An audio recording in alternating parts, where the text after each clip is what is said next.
All right, good afternoon. I'm Paul from LucidView. Obviously, you heard from my colleague earlier on today, and he gave you a very nice presentation from a sales pitch kind of perspective. I'm more of a technical person at LucidView. I'm a propeller head. I like to solve problems. So I think my presentation is going to be more in terms of, I'm actually going to look at 2 case studies of problems that I've had with clients in the past and how I solve it. And I'm actually hoping that you'll commiserate with me, because I suspect once you see the problem I'm describing, you would recognize these problems that you've seen or that I'm going to demonstrate now. So we're going to talk about behavior-based IDS. You correctly assumed intrusion detection system, and it's looking at behavior of traffic at your organization, and then based on that, identifying anomalous behavior. Now, I'm committing a cardinal sin of presentations. I have too many slides, so I'll try to go through them relatively quickly and just focus on the important bits so you get an idea of what we're talking about before your eyes glaze over. So I'm going to cover who we are, but that's mostly been covered, the problem, and then talk about malware and persistent connections and a specific malware instance that we encountered at a client. And then LucidView made for MikroTik, how we combat this, and then our LucidView portal. But a lot of what I'm discussing now is not just applicable to our LucidView portal and our mechanism of handling this problem. It can be handled by your own systems if you like. It is just one of the mechanisms I use to solve this problem. Now, we've touched on who we are. Now, we don't just block porn. We were born out of a need for visibility. Now, we started out doing bandwidth monitoring for our clients because there was a big disconnect between management and visibility. And we came up with a slogan that said, you can't manage what you can't see. And we apply that even to today. The big thing about networks is you need visibility on what's going through before you can try and make decisions as to how to solve any problems. As soon as you have visibility, you can find a way to manage that traffic. So that's pretty much what we are. We're about visibility and we're about management once you know what's actually going on. So porn is one category, but there's lots of other things to look at as well. You need to know what's going on in your network. Now, I have a slide with impressive looking statistics. It will impress you, hopefully. 95% of breaches could have been presented. And just as a side note, my slides, I'll send them to the MUM organizers. The presenters' notes will have some of the links to these statistics if you're interested. So 95% of breaches could have been prevented, which means most of them could have been eliminated. 3.2% decrease in reported breach incidents. I don't know why that's important. 3.2% doesn't sound statistically relevant. 5 billion records exposed, that's relevant. There's a big lawsuit going on with Yahoo at the moment because customers' data was exposed, and subsequently these people got exposed to all kinds of problems, financial losses and so on. $8 billion financial impact. Unfortunately, we don't have South African useful statistics. And then 12% rise in business targeted ransomware from Symantec, and $12.5 billion in business email account breaches or compromises, which is significant. And obviously, we have some recent examples in South Africa. City Power, 2019, they received the following ransom note. This is in October when they got hit the second time last year. We have dozens of backdoors inside your city. We have control of everything in your city. We also compromised all passwords and sensitive data, such as finance and personal population information. That's what the ransom note said. Give us many bitcoins and the problem will go away. Now, obviously, this is an exaggeration, but as soon as someone has breached your network and they give you one little thing about the network, all of a sudden it seems very legitimate and worrisome. Liberty was targeted last year as well. And then obviously WannaCry was the top ransomware of 2019. So it's a big issue. And we'll see why it's a big issue and why we are the kind of last defense for a lot of these clients. And in the first case I'm going to talk about, this is a client. I will not name any clients. We'll just talk about the problems experienced, and you can commiserate with me because there's not always a happy ending.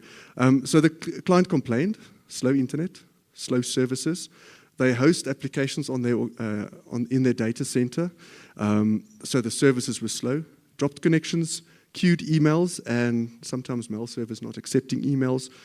That's a huge problem, and you probably all have had this before. My internet's slow, you broke it, you fix it. That's usually the kind of response that we get from these guys. But the fact of the matter is it's not always as cut and dry. It's not a question of increasing bandwidth if internet's slow. There might be many other reasons for that, and we'll see that now. So we started drilling into the data for this client. This one was relatively simple. So there you can see a graph, and it's got lots of spikes, so it's very impressive. It's called suspicious. Now, I'll show you some of our other graphs, and this is all data that's been interpreted by our portal, but there's many ways of interpreting this data. This is just the way we represent it for ourselves and our clients. And obviously suspicious, well, it's suspicious. And so we looked at what is the destination for suspicious, this specific instance, and there was one interesting destination. Now, notice it says connection count.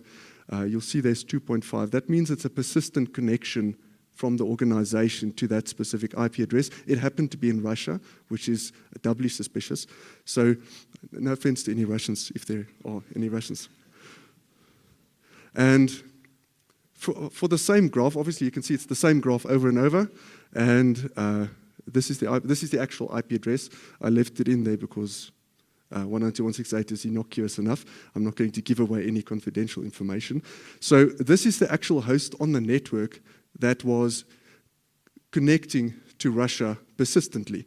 And we're looking at 23 July to 28 July, but this had been going on for quite a while, and it's a problem. So we looked up what is that IP address, and you can find the source for this information. There's a link in the notes, presentation notes. You can see lots of other organizations agree with us. It's suspicious. So there's a honeypot attack and brute forcing on port 3389. There's lots of weird things happening on this IP address. But the fact of the matter is, if your host, your server inside your network has a persistent connection to somewhere else on the outside of the internet, that is very suspicious. It should never happen because you know where your server is connecting to. So obviously we alerted the client to this problem. No, there's nothing wrong with the server. So we kept on insisting they must have a look at this. It turns out what was happening at this client, the malware-infected host was on a VMware server. So this was actually their mail server at this site. And the malware was on the mail server talking back to Russia. Now, the first problem is your mail server should be up to date and patched and protected and all that kind of stuff. So that's an issue in itself. But what was happening is this server was actually used as a point of infection out to the internet. So it was using all CPU confined and obviously as much RAM as was available. And this whole VMware server was slowing down because of this. So usually when a client says, internet is slow, it's not necessarily the internet that's the problem. It could be something like this. And this infected host was using all the resources because it was infected by the WannaCry ransomware cryptoworm, which is a bit of a problem. As you saw in my previous slides, it was rated as 2019's worst cryptoworm. So we alerted the client, no, can't be. And eventually, after a couple of weeks, the host went down completely. They had other services that were compromised. They went down as well, had to rebuild them all. And eventually, we had 3 service providers in the same room with the client and had to convince them. And only when all 3 service providers collectively said, WannaCry, you're infected, was the problem solved. But by that time, mail server had fallen over and a number of services had fallen over. But the key thing here is visibility is very important. And the people sitting in this room working with all the MikroTik tools, you are the kind of people that can give the visibility to your client. Now, just an interesting side note about WannaCry, I just find it ironic. It propagates through Eternal Blue, an exploit developed by the United States National Security Agency. And now it's really affecting them negatively as well. It's just ironic. All right, so the options available, and the first one that I've got in bold, it's in bold because it's important. Visibility is identifying the problem, and there, RouterOS is very useful.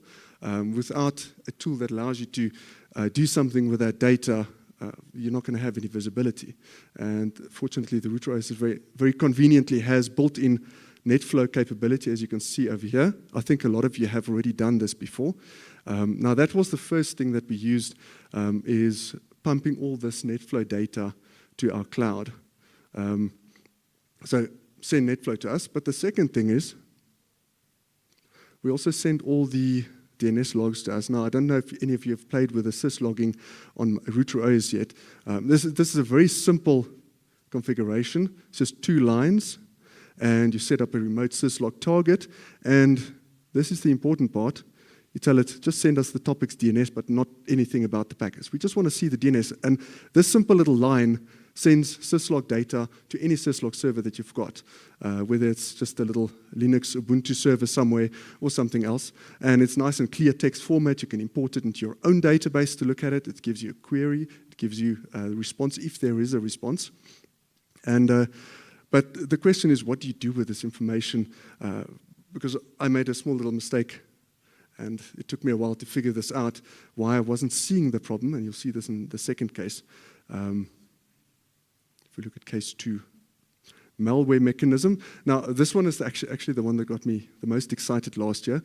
Not everybody will find this interesting, but I found it fascinating. So once again, the complaint, and once again, all of you have heard this complaint before, my internet is slow. Now, this is a relatively large client. We have many gigabit internet breakout, and I think we have about 50 or 60,000 hosts behind it. And they were complaining that the internet is slow. But from the internet breakout, we tested, and there's nothing wrong with the internet. So obviously, they say, increase the bandwidth, throttle Facebook, do something. But it's not an internet bandwidth problem. Once again, there's something else going on. Broken internet connections. Emails are queuing, or at times not even being accepted. What is the problem? And obviously, I'm talking about the mail servers not accepting the emails. So what is the issue? It's not bandwidth. We started drilling in. And this is where, if you look at this one, I don't know if anybody, most of you have done TCP dumps before in the past. Now, what I was doing, I was sending all the syslog data to our cloud portal if there's a nice response. But notice this TCP dump that I've got here. You can see there is the query for the A record. V1. I'm not going to try and pronounce that. And then you'll see there's a response, but there's no actual IP address, A record, or anything associated with this. There's just a query from the A record, and there's just no DNS entry for this. And you can see there's another one, m22fnfndu.com, something like that. And this keeps on happening over and over and over, and you can see there's lots of them. There's no DNS record. So what was happening is the DNS servers were being denial of serviced by this. And I didn't see this because I wasn't uploading blank responses. I was only uploading when I get a valid IP address, because if you do a domain resolution, what's the point in having it in the report if I don't have data to associate with that IP address? So I just ignored it, which was a problem, which is why I needed to resort to TCP dump. Now, so another view of this, you will notice the domain component. I filtered by Russian. Nothing against Russians. I'm really sorry. I just realized now, I keep on hammering about Russians. There's a .ru domain. You'll see Russia again later. It just so happens in this example. So you'll see the domain itself is consistent, but the host is different every single time.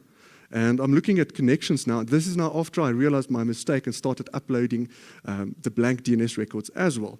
And all of a sudden, there's lots of attempts. And this is just for that one domain. I just filtered for interest sake. And so we decided to develop a dashboard for this. And you can see very interesting records over here. Once again, this one, sorry, Russians, also just .ru.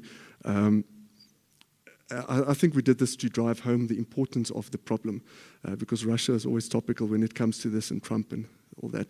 So you can see there's lots of host counts, 548 for the top line, 7,506 queries to these specific domains. And obviously there's pages and pages of this stuff. This is the 5-minute result that we had at the client. You can see we can go to a 60-minute report as well. But this is every 5 minutes, this hits their DNS servers. And the Active Directories could not keep up. Obviously, they forward to us, but they couldn't resolve this stuff fast enough or failed to resolve them fast enough, and internet slowed down subsequently. And you can't send email if you can't do DNS resolution. You cannot receive email if you cannot do DNS resolution properly. And that's where the source of the problem came from. So DNS resolution of random hosts, so it appears. The hosts do not resolve, or so it seems.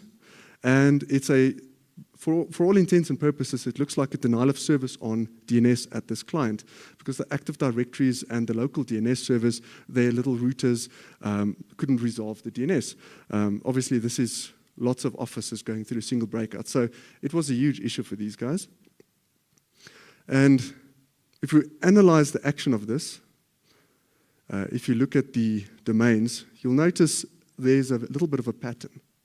If you look at the top one, it's a letter and a single number and a period. And then there's 7 letters, a period, and so it would appear a random top-level domain. So .org, .com, .cc, doesn't really matter, anything like that.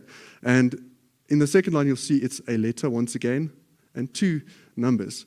And this is the pattern that kept on repeating over and over and over. And unfortunately, I didn't copy my regular expression into this. It's just a nice short little regular expression that matches this perfectly every single time.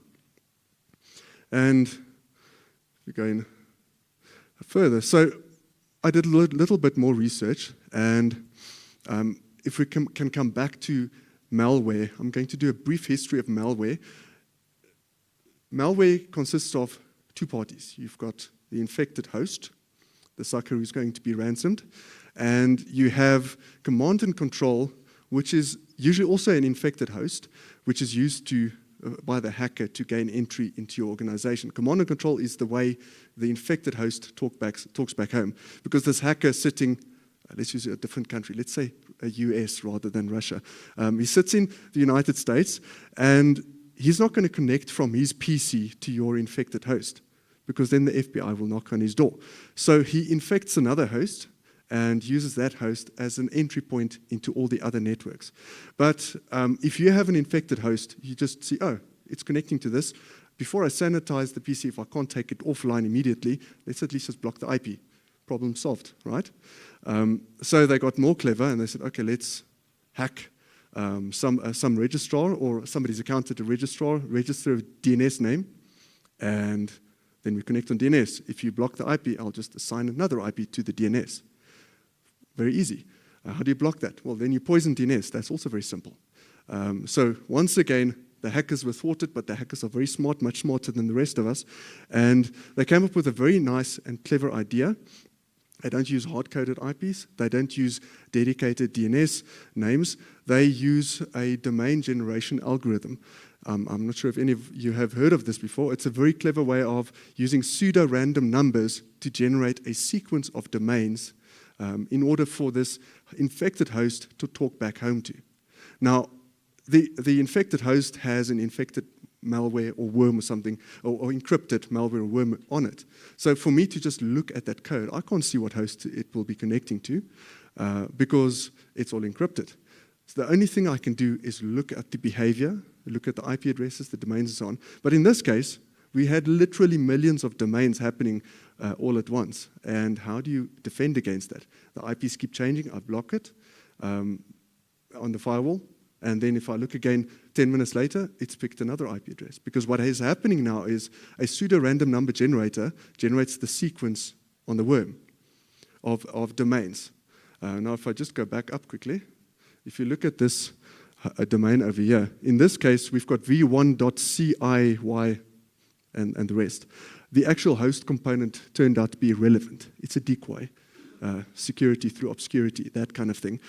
So the actual component that was important here is the domain itself, ciyzjlin.org, and obviously it would randomly generate a sequence of the 7-letter domain with a top-level domain as well, and it would talk back home like that. If you see the DNS entry and you poison it, it would just move on to the next in the sequence. And it would keep on trying, till it finds one that the hacker has also registered using a compromised account. And it might have 10 of them, it could have 100 of them.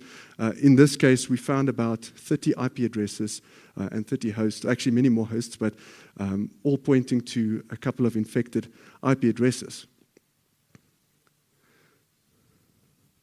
Now I'll get back to the previous slide. So if you look at this graphic, I stole this from another website. You can see I gave credit there at the bottom, so don't be angry. hackersterminal.com, very nice site. So they had a very nice graphic of how this works. So at the bottom left, you can see there's the malware infected host. And doesn't matter how the malware got there. You took your laptop home, it's an insecure network or something. It can happen many ways. Somebody walks into the organization with a cell phone, USB infected stick, you clicked on the wrong email. I'm not judging you. It got onto the network somehow. There's command and control. And what happens is, sorry, let's go back. So command and control has the same seed for the pseudo-random number generator, and the infected host has that same seed. It could be complex. They could use the current date as part of the seed, or they could just use a static seed, but that actually makes it more difficult or easier to figure this thing out. And you can see it makes a DNS query. And this one is slightly different. You can see the form of this. There's many different forms of this malware. This is well, it's more than 7 digits. I'm not going to try and count them. 7 letters and digits.net. And DNS server responds, nah, nothing. Tries the next one, DNS server responds, nah, nothing.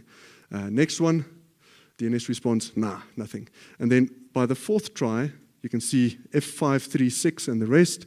DNS server comes back and says, command and control is 76.166.122.25, and this infected host can then talk back to command and control. As I said, the hacker then talks back to his infected command and control host, and usually these are web servers on the internet. It's easy for them to connect to it, but it's not necessarily the case. It could be an ADSL infected workstation that was exposed to the internet, that kind of thing. And because he knows the seed and he knows the sequence that this thing will go through, he just needs to pick, typically not manually, but he'll have an algorithm that does that automatically, and then this thing can talk back. And now once this hacker has established this connection, just as in the case of my previous client, once he has that connection, it's a persistent connection. And now we're not looking at just the DNS that gives it away. We are looking at the persistent connection. Now the reason we saw all this DNS activity is because we were blocking suspicious things. So command and control would talk back home. We'd say, hey, wait a minute, this is suspicious. You're talking to once again, not Russia, Bolivia. Let's pick Bolivia. You're talking to Bolivia with a persistent connection. We don't like it. Block it. And based on the behavior, our portal would block this, and then it would just try scanning again and again and again. And if you have lots of infected hosts, what happens if a lot of them start scanning or trying to do DNS resolution? We're talking about every host was doing hundreds of resolutions per second, or at least as fast as the DNS service would accept them. Then you have a denial of service. Unintentionally, that was not the hacker's intent. He likes to steal money, not necessarily create havoc. But then again, the client's network went down because of this. So now the real work actually begins by the security team, and they need to start digging into this. Coincidentally, the domain generation algorithms, you might see them on your DNS. Some browsers do use this mechanism sometimes, and content delivery networks also use this at times for various reasons, and even researchers use them. So DGAs aren't necessarily evil, just many times they are. All right, so just some quotes from the information that about these malware. Beyond magic numbers, magic strings, or magic domain names, also used for generating DGA domains. Currently, there are not many effective methods to detect these seeds beyond reverse engineering the binary. Now, it's difficult to reverse engineer these things, but based on the behavior, you can easily see it. And we'll talk about that just now. The security researchers found a new malware called MiloBot, and that's exactly the one that we detected at this client. If you correlate our IP addresses, the domains that we noticed, a number of these domains and IP addresses were static. They didn't change much because there were connections coming back home, and we didn't see it from just this one client. Once we spotted this, we found this at a number of our clients and could alert them to this. And Now, even though this malware is called MileBot is not just MileBot, different variants of it comes out. It's the same thing, they just find ways of obfuscating this malware. It hides itself from your antivirus and malware scanners and so on. So based on behavior, it's very important to try and pick them up. So Trend Micro picked it up, and it features sophisticated evasion, effection, and propagation techniques. And then, obviously, this is the important part. The malware allows the attacker to gain full control of infected machine, enabling them to add payloads for other purposes, such as banking trojans, which is bad, keyloggers, and distributed denial of service. Now, I'm pretty sure a similar kind of thing is what happened at City Power, and fortunately, our clients that we spotted this at, they haven't been hit by any of this because we are actively busy blocking this. But the problem is, once you have so many infected hosts, is sanitizing them. So anyway, the next step is obviously we have visibility. We have identified the problem in both of these cases, and the action is to limit the actions of the infected host. Now, if it's one data center with 10 machines, you can go to the one, yank the cable out.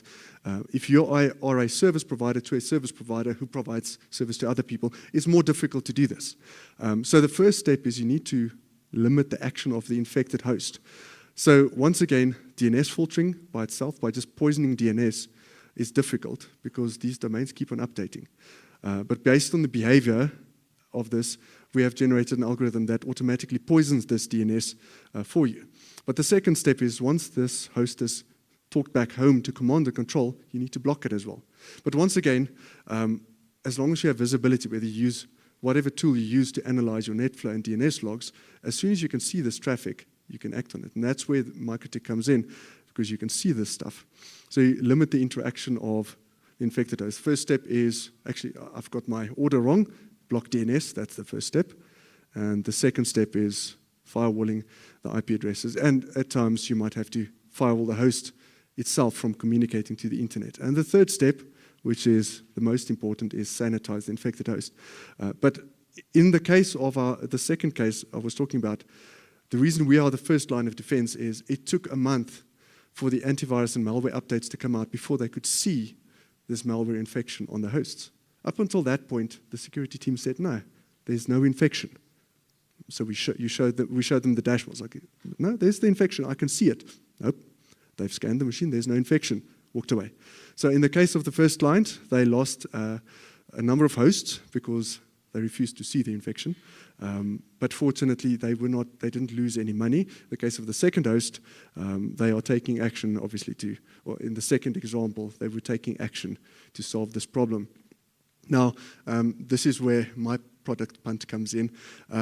So LucidView, you'll notice, if you go to MikroTik's website, we are made for MikroTik. We actually developed this product specifically for MikroTik. And the idea is you put these scripts on your MikroTik and we analyze the logs. So you can analyze logs whichever way you like, but we like it if you use our system. And the reason we like it if you use our system, we collect and combine the logs from all our clients. And the combined effect of this is everybody benefits from the same data, and you don't necessarily have to do a paid-for service with us. You can just get this visibility. First step, DNS blocking. Second step, and lastly, firewall-based blocking, which is very effective. And obviously, we have clients in the intelligence community. I can't mention specific ones. We have nice code names for them. It sounds very impressive, but I'm not allowed to use them. So these guys, they don't like sending us data. And I think some of you might feel the same way because it's a security issue for them.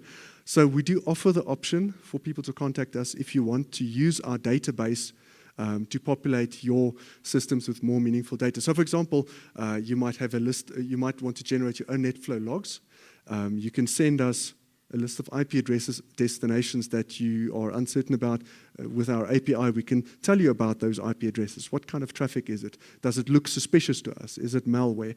So there's interesting work that we can do together, symbiotically, hopefully, where we can benefit from your logs, and you can benefit from our categorization, where you don't have to give us everything about you, because at the end of the day, people don't like Big Brother watching, and that's kind of what we are. All right, and I'm going to quickly ramble through this. So this is just what our portal looks like for people who are interested. It gives you a very quick system of tagging traffic or categorizing. You can see at the bottom there, you can block various categories and so on. But now, the question a number of people asked me this morning is, how do we get this onto the MikroTik? Our portal generates a little script for you. And you can see it doesn't ask for lots of information. Just gives you, we want your serial number just to associate something to the MikroTik, and what your IP address of the MikroTik is, because we intercept your DNS. And it spits out a little script for you that you can just import, and you can see it runs through a couple of things. It explains what it's doing, and obviously you can hack away at the script if you like. And it applies this to your MikroTik and creates a VPN to our cloud. You can send us DNS requests, send us netflow data, and we can give you lists back of IP addresses to block. So in the case of torrenting, as Andrew mentioned, if you want to block torrents, I just send you an IP address of torrents happening on your network, because obviously you can't filter torrents with DNS poisoning. There's no point in even trying. Because peer-to-peer gets around that. So we block the actual destination as soon as it happens. And then you can see, obviously, that's an example of us blocking you. And I'm not going to go through all that. So the firewalling is very simple. You can see there's one line, and we block on an address list. And you can see this is just an example of one of our clients. We can actually block quite a few IP addresses. In this case, it wasn't that high. 27,740 destinations blocked. There's a bit of torrenting happening, so we're blocking that destination. You can see I ran the query again. All of a sudden, it went up to 27,873. And the larger routers can handle up to about 100,000. The little HAP lights will die if you do this, but obviously you can't put that kind of load on them. And then we generate nice dashboards. If you guys like that kind of thing, it's very useful to spot any anomalies, and this is typically where we spot interesting things happening. And if you don't like us, you can run the script again, and it deletes itself off your system. All right. And that's my presentation. Thank you for your time. If you have any questions later on, please do talk to me.